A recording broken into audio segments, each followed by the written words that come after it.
I moved in February, which is the wrong time to move into a house like that. But the rent was low and I'd just taken a job 40 minutes from where I'd been living, so I wasn't being picky. It was the bottom half of one of those old houses that someone had cut into 2 units in the 70s probably. Mine was the ground floor. Upstairs was empty the whole time I was there, which I thought of as a good thing. Quiet. The thing you have to understand is that the basement was shared. That was in the lease, and the landlord said it out loud when he showed me the place, so it wasn't like it was hidden from me. Both units had a door to the same basement where the furnace was, and the water heaters and the breaker panels. He said the upstairs tenant, there wasn't one yet, would have a key to their side, and I'd have a key to mine, and we'd both be able to get down there for laundry. There was an old washer and dryer down there that came with the place. I remember thinking that was a good deal because I wouldn't have to go to a laundromat. For the first few weeks, nothing happened because nothing was supposed to happen. I unpacked slowly. I'm not a fast unpacker. There were boxes in the second bedroom for probably 2 months. I worked, I came home, I cooked badly, I went to bed. The house made noises the way old houses do. The radiators would knock when the heat kicked on. There was a specific stair that creaked even when nobody was on it, just from the wood settling at night, when the temperature dropped. I learned all of that early, the way you do, so that later I could tell the difference. That part matters. The first thing was the basement light. I'd go down to do laundry maybe twice a week, and there was one bare bulb on a pull chain at the bottom of the stairs. And a couple of times I came down and it was already on. Now, I want to be fair about this because at the time I was being fair about it. I'm the kind of person who leaves lights on. I've gone back into my apartment 3 times in my life to check a stove I definitely turned off. So when the basement light was on, my honest first thought was just, I left it on last time. That's a completely reasonable thing to think, and I thought it more than once. The smell I noticed around the same time, but I attributed it to the basement being a basement. It was a cigarette smell, not strong and not fresh exactly, but present, sort of in the air near the bottom of the stairs and over by the old shelving on the far wall. I don't smoke, but I figured a previous tenant smoked down there for years, that it was in the concrete, in the wood. Basements hold smell. That's true, by the way. That's a real thing. I wasn't being stupid. I keep coming back to that because for a while afterward, I felt stupid. And I've had to remind myself that every single explanation I came up with was a normal explanation that a normal person would accept. What changed it from a feeling into something I actually thought about was the laundry. I'd done a load, and I do this thing where I leave clothes in the dryer overnight because I hate folding, and I'll deal with it tomorrow. Everyone does that. And the next morning I went down and the dryer door was open and the clothes were sort of pulled forward, like the way they'd be if someone had reached in to check if they were dry and then not pushed them back. And I stood there for a second and I genuinely tried to remember if I'd opened it, whether I'd checked the load before bed and left it open. And I couldn't be sure I hadn't. That's the honest truth. I couldn't be sure. So I told myself I had. But I started paying attention after that without admitting to myself that I was paying attention. I started noticing the light situation more. And I want to describe one specific thing because it's the one that I still don't have a good answer for. The pull chain on the bulb. It had a little metal bead chain and then a length of dirty white string somebody had tied on to extend it, because the chain alone was too high for a short person to reach. And one day, the string was swinging, just slightly. When I came down, there's no draft down there to speak of. The furnace wasn't running, and it was moving, just a little, the way a thing moves when it's been touched in the last minute or so and is settling. I stood at the bottom of the stairs and I said hello. I felt like an idiot saying it, There was nobody to say it to. The other unit's basement door was shut. I checked it, I went over and I tried the handle, and it was locked from the other side, which is what it was supposed to be. So I told myself a draft. I told myself I'd brushed it on the way down without noticing, and both of those are possible. I'm not going to sit here and tell you they're impossible, because they're not. I called the landlord about the smell, actually, which in hindsight is funny, that the smell is what I felt comfortable calling about. The other stuff felt insane to say out loud. "Things are slightly moved" is not a sentence you can say to a landlord, but "it smells like cigarettes in the basement" is normal. He said he'd look into it, and he said something that I didn't think about until much later. He said, "The last guy did smoke down there, yeah." And I said, "Oh, when did he move out?" And he said something vague, like a while ago, "before you," and I left it. The upstairs unit stayed empty. I want to be clear about that timeline because it's the part that bothered me most afterward. There was no upstairs tenant the entire time. The landlord had told me he was between people up there. So when I'd hear the stair creak at night, and I started hearing it or thinking I heard it, I'd lie there and tell myself it was the wood settling, the cold contraction thing I'd learned about in the first week. And it sounded exactly like that. That's the problem. It sounded exactly like the normal sound. There was no version of the sound that announced itself as a footstep. It was just the same creak I'd already taught myself was nothing. The night that I stopped being able to explain it was not dramatic. I keep expecting, when I tell this, for there to be a moment where something jumps out, and there isn't one, and people are sort of let down by that. What happened was I got up around 2 or 3 to get water, and I went into the kitchen and didn't turn the light on because I knew the layout, and the kitchen window faces the side yard and the basement has those little half windows at ground level along that same side. And there was light coming up out of the basement window, the bare bulb, on, throwing a yellow rectangle onto the snow in the side yard. And I hadn't been down there since the morning. I hadn't turned it on. I didn't go down. I want to say I went down with a flashlight and confronted the situation, but I didn't, because I'm not in a movie.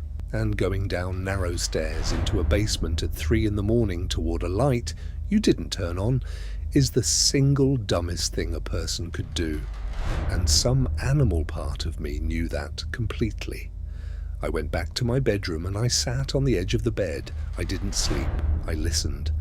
And I didn't hear anything, which somehow was worse than hearing something because it meant whoever it was, if it was anyone, was being careful. And careful is so much worse than clumsy. In the morning, the light was off. I went down in daylight, which felt safe in a way I knew was not really logical. And I looked properly for the first time, the way you look when you've finally let yourself believe something. And over behind the old shelving in the corner where the smell was strongest, there was a space, just a gap between the shelves and the wall where the concrete floor was cleaner than the rest of it. Not clean, cleaner, like the dust pattern was wrong there. And there was a folded moving blanket, the grey, quilted kind, pushed back into the corner that I had never seen before, and that was not mine. And next to it, and this is the detail I can't get rid of, there was a phone charger, a white phone charger, plugged into the one outlet on that wall with nothing attached to it. I unplugged it. I don't know why that was my instinct, but it was. I just unplugged it and stood there, holding it. I called the landlord, and this time I told him most of it, and his reaction is the part that made me move out within the week. He didn't say that's impossible. He didn't say, you must be imagining it. He went quiet for a second, and then he said, in a different voice than he'd used before, did you change the locks when you moved in? And I said no, because nobody had told me to, because why would you? And he said, you should always change the locks. And then he said he'd send someone to clear out the basement and put a proper lock on the shared door. And he was managing me. He was being careful with me the same way whoever it was had been careful in the house. That's what I noticed. He wasn't surprised. I never found out who it was. That's the thing people want, the answer, and I don't have one. The blanket and the charger were gone the next day, before the landlord's guy supposedly even came, which the landlord couldn't explain and didn't really try to. I changed nothing else, and I moved out 3 weeks later when my notice was up because I didn't want to break the lease and pay for 2 places, which even now sounds absurd to me, that I kept sleeping there for 3 more weeks, paying rent on time, doing my laundry upstairs at a laundromat now, because breaking a lease is expensive. People do unreasonable things for reasonable reasons. That's the whole story, really. That's the whole thing. What stayed with me isn't the basement. I expected the basement to stay with me, and it didn't, particularly. What stayed with me is that I lived there for almost 3 months, thinking I was alone and being wrong about it and being comfortable. I made dinner, I had phone calls, I walked around in a towel, I talked to myself, I sing in the shower, I'm not embarrassed to say that. And the entire time there was an explanation I'd already prepared for every single thing, so that nothing could ever quite become real. The light was me. The smell was the building. The clothes were me. The creak was the wood.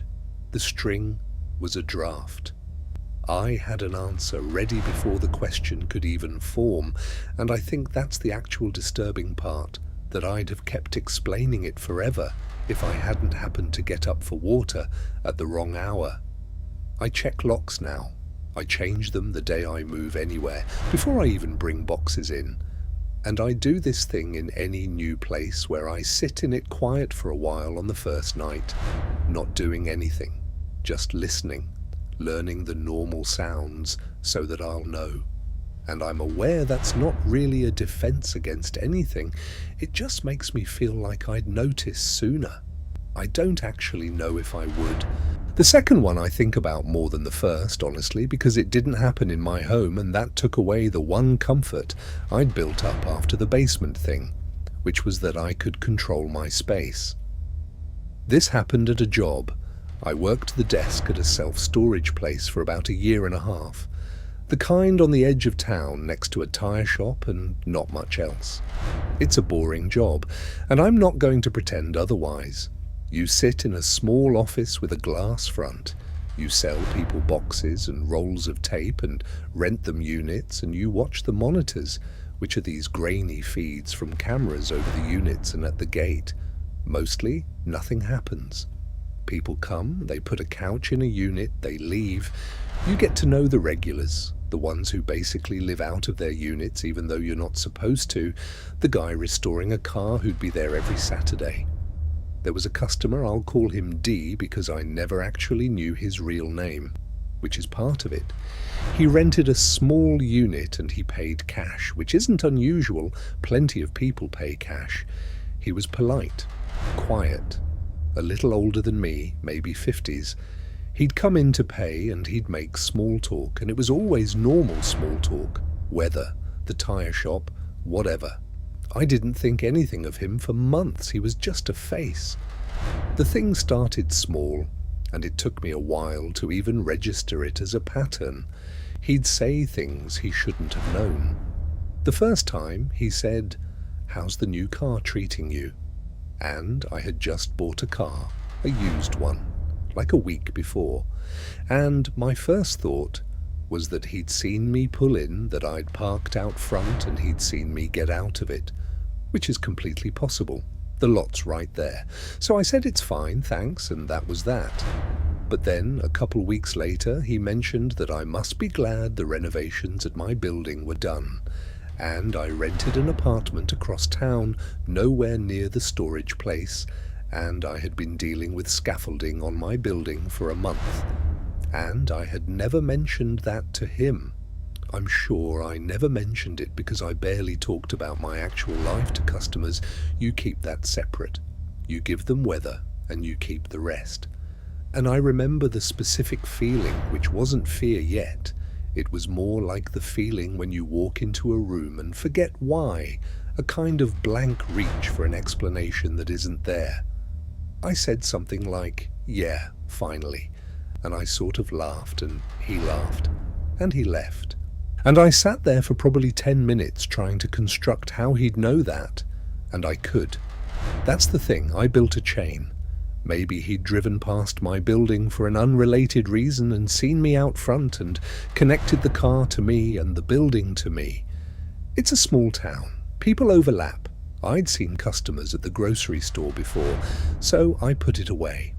I started, though, and I didn't tell anyone this because, how do you say it? I started checking the camera feeds for him. Not in a real way, just when he was on the lot, I'd glance more, and what I noticed was that he didn't go to his unit much. He'd come through the gate and he'd be on the lot for a long time, but the feed over his unit wouldn't show him there, which could mean a dozen things. Cameras have blind spots. Everybody who works security knows the cameras are mostly there to make people feel watched, not to actually watch. There were whole lanes you couldn't really see, so I told myself he was just in a blind spot. The day it tipped was a slow afternoon and he came in to pay, and while I was running it, he said, completely casually, not even looking up, "You should get that tail light fixed before someone pulls you over." And he was right, I had a tail light out. I'd noticed it that morning. It had been fine the day before. So it had gone out that morning, and the only way he'd know is if he'd been behind my car that morning between my apartment across town and here. And I just went cold in a very specific way, sort of from the stomach out, and I said, "Thanks, I'll do that." And my voice was normal. I'm proud of that. My voice stayed normal. And here's the part that I think about. I didn't accuse him of anything. What would I even say? "How do you know about my tail light?" And he'd say, "I pulled in behind you at the light on Mercer." And maybe that's true. Maybe he did. Maybe everything was exactly the coincidence I kept telling myself it was, and I'd have made an enemy of a customer over nothing and looked unstable doing it. So I said nothing. That's what you do. You have nothing solid. Every single thing has an innocent version, and so you say nothing and you just carry it. I looked him up in the system after he left. The phone number on his account was disconnected. I called it. The address was a vacant lot. I checked the county thing online. There was no house there. And again, people put fake info on storage accounts all the time, especially cash customers, especially people storing things they shouldn't. It's almost normal in that business. It didn't prove anything. But it meant I had no idea who he actually was, while he apparently knew my car, my building, my route to work, and that my tail light had gone out that morning. I changed my route after that. I'd take a different way in, park around back instead of out front. And for a while, the comments stopped, which I told myself meant it had all been coincidence and he'd just lost track of me. But I don't actually believe that. I think he noticed I'd changed, and I think the comment stopping was him being careful. The same careful as the basement, that same quality, where the moment you start to see them, they smooth out and disappear and leave you holding nothing. He stopped renting the unit eventually, just didn't renew. The unit went empty. We cut the lock like we do, and it was empty inside, completely empty. He'd been paying for an empty unit for over a year, and I quit not long after, for unrelated reasons, the pay mostly. But I'll be honest, that the empty unit is the image that stayed. He never needed the unit. The unit was the reason to be there. And I have no idea, to this day, whether I was the reason or whether I just decided I was, which is its own kind of thing to live with, not knowing if you were being watched or if you only flattered yourself that you were worth watching. The third one is shorter, and it's the one people don't like as much because nothing concrete happens at all, and I understand that. But it's the one that actually scared me in the moment. The other two are more after the fact. I was on a long drive overnight doing one of those stretches where you just want to make miles and you stop at a gas station off the highway around 2 in the morning. The kind with the lights so bright it looks like daytime, under the canopy and pure black everywhere past it. I was the only customer. There was one guy working inside. I went in to pay and get coffee because the card reader outside was broken, which is how I ended up actually interacting with him. And the guy behind the counter was okay. I need to describe this carefully because the whole thing is in the details, and if I describe it wrong, it just sounds like nothing. He was perfectly polite. He greeted me. He was friendly. But it was off by a fraction of a second, all of it. Like when I said hi, there was a tiny delay, and then the hi came back. A little too complete, a little too practiced. Like he'd watched how people say hi and was doing it. And he smiled at the right times, but he held the smile a beat past when you'd let it go. I poured coffee, and he watched me do it the entire time. Not in a threatening way, just steadily. The way you'd watch something you found genuinely interesting, and there's nothing interesting about a man pouring coffee. And he asked me normal questions, where you headed, long drive, that kind of thing, but he asked all of them, like he was working through a list. Where are you headed? Are you driving alone? You got far to go. Anybody expecting you? And it's that last one. Anybody expecting you tonight? Which is a thing you could absolutely say innocently. It's almost a kind thing to say, but combined with, are you alone and how far to go? It stopped being small talk and became, I don't know what to call it, intake. It felt like intake. I lied. That's the whole climax of the story, that I lied to a gas station clerk. I said my husband was in the car, I wasn't married, there was nobody in the car, but I said, he's in the car, he's asleep, we're meeting people up the road, they're expecting us in like an hour. I stacked it. I made sure there were people who would notice if I didn't arrive, and I watched his face when I said it, and the friendliness didn't change, but something behind it recalculated. That's the only word. He took the new information and did something with it, and the something was not visible, but I felt it land. And he said, "Oh, that's good. It's good not to be out here alone." And he smiled the held too long smile, and I paid, and I left, and I did not feel safe again until I was back on the highway with the doors locked, and the gas station was a speck, and then nothing in the mirror. Nothing happened. I want to be completely clear that nothing happened. No one followed me. That I could tell. I got where I was going. By daylight, it sounded ridiculous. I almost convinced myself I'd been tired and jumpy, and projected something onto a perfectly nice, lonely guy working a terrible shift. And maybe that's exactly what I did. Maybe he was just awkward and bored and a little strange the way overnight people get strange, and I insulted him in my head for it. But I've thought about it for years, and what I keep landing on is that I don't have to be right for it to matter. Something in me read that man and overrode every polite instinct I have, made me lie to a stranger's face, made me invent a husband, and got me out of there. And whether it was real or not, that thing was working off something. We're built to notice when a person is performing being a person instead of being one, and I noticed, and I left. And the not knowing whether I needed to is the part I can't put down. Because if I was wrong, I'm a person who profiles a tired stranger at a gas station. And if I was right, I came closer to something than I'll ever be able to confirm. There's no version of that where I get to feel okay about it. That's why it stays.